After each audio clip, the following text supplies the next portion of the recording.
Hello guys, welcome back to 1878 Blues. Leicester 1, Everton 1. Everton pick up the first point of the season. Thankfully, we didn't completely lose our heads in that game and lose. Just before we get into this match reaction, I just want to say thank you to everyone, especially the last donation I got for the charity event at Goodison Park, where myself and a ton other of Evertonians will be sleeping at Goodison Park for the night to raise money for homelessness across the UK. My target was £134. I was done very well on one day, and at the end of that day, someone donated £34. Don't know who it was anonymous, but whoever you are, thank you very much for that as well. And the other people who donated as well, thank you to everyone who's chipped in. And it doesn't mean that's the end. You know, you can still chip in. I need to get a tent, a sleeping bag, and a few other things. So if you want to donate some money or something to me for the events as well, obviously I don't mind paying myself, but I just think for the whole event it's good to chip in, and that'll be much appreciated. And like, comment, subscribe as well for this video, and that's for free. You don't have to pay for that. Yeah, listen, I'm honestly, I really hope, let's just put it this way, that none of these players and none of the management team have a dog at home or take them outside, because they can't hold on to a lead. And it's happened 3 or 4 times now this season, and it's deeply concerning that we just allow teams back in the game, in-game management with Dyche, you know,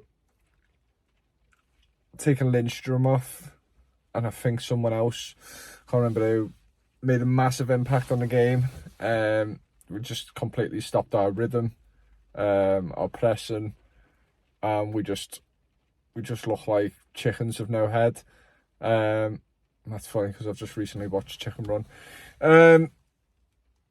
Yeah, it's a game for the taking for me. I feel, you know, I can look at this if we beat Palace next game. If, you know,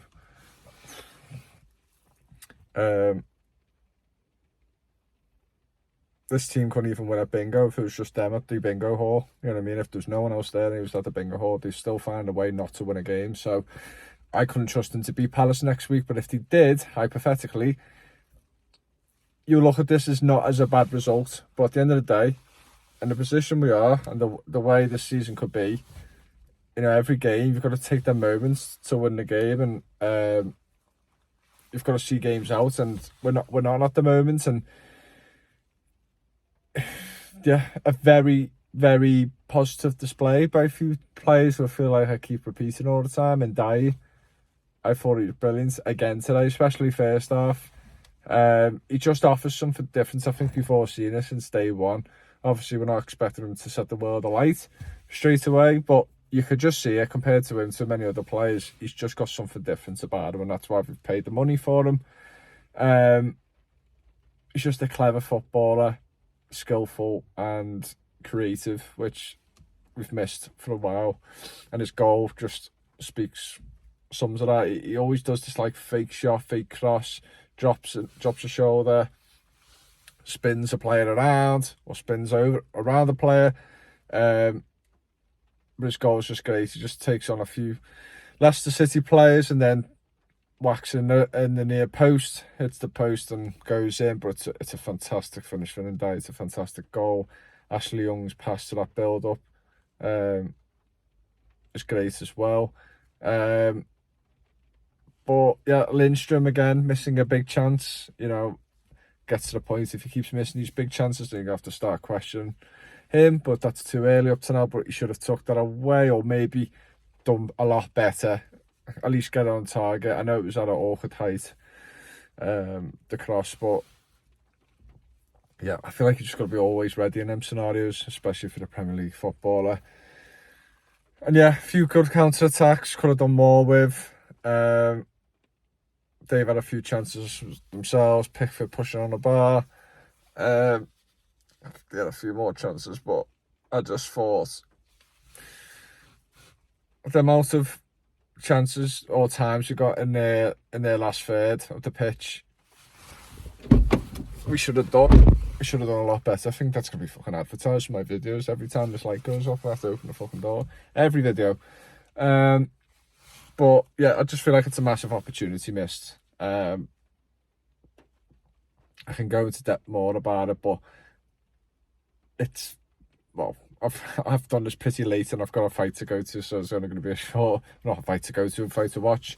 It's going to be pretty short. But yeah, Leicester's goal is not great again. Crosses in the box, set pieces in the box, set pieces. We're just not dealing with them at the moment. You'd think you would with Tarkowski winning nearly every header last season. But obviously you've got Michael Keane in there, and I don't want to just keep scapegoating him, but he's not the same player as Brentford. I just can't wait for Brentford to come back. Hopefully it will be against Crystal Palace, and hopefully then we'll see a difference in defence. But Garner, I thought he did all right at right back. He played quite a few times there last season. You'd think, why would he drop Dixon? But maybe he's been caught out a few times, Dixon. But he has showed that endeavour, which is refreshing to see from a youngster as well for Everton. So, yeah, there's a lot of changes, a lot of more attacking positivity. I thought Decore was all right in the middle, in a deeper role.